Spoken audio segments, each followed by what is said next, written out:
Hierdie boodskap na toe gebring deur Skatte in die Hemel. Gaan sluit graag by ons Facebookgroep aan vandag. Vandag se skriflesing kom uit Spreuke 14 vers 1. Daar staan: 'n wyse vrou sorg vir haar huis. 'n Vrou sonder wysheid breek alles af.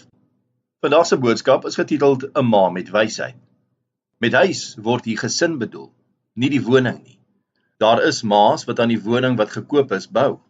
'n Groot verband moet afbetaal word. Hulle werk hard om die skuld weg te werk. Dit kan gebeur dat die bou van so 'n huis ten koste gebeur van die bou van die gesin wat in die huis bly. Dis 'n ramp. Om 'n mooi huis te bou as dit kan, is wonderlik. Om 'n gesin te bou, is veel belangriker. Daarom sê Salomo, 'n wyse vrou bou haar gesin. Sy is 'n evangelis in haar gesin. Sy praat met haar kinders oor die dinge van God se koninkryk. Sy bid en lê die name van haar kinders in die Here se hande.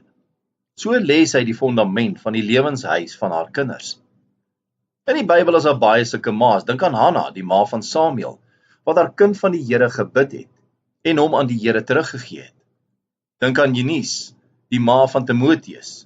Sy was 'n wyse ma om die geloof wat sy by haar ma gekry het, aan haar seun deur te gee.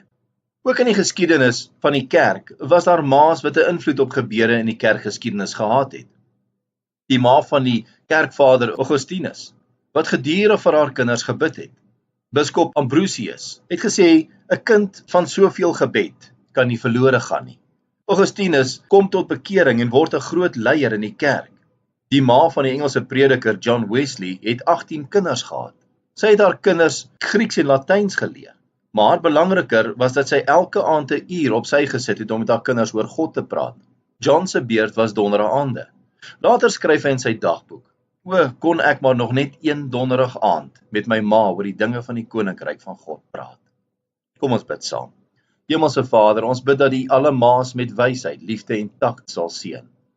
Ook vir die ma's en pa's wat alleen moet instaan as weduwees of weewenaars of geskeides. Leer hulle om te bid as hulle nie verder weet nie. Ons bid dit in Jesus naam. Amen. As jy soortgelyke boodskappe wil ontvang maandag tot Vrydag, sluit aan by ons WhatsApp broadcast groep. Stuur net jou nommer na 072 581 2973.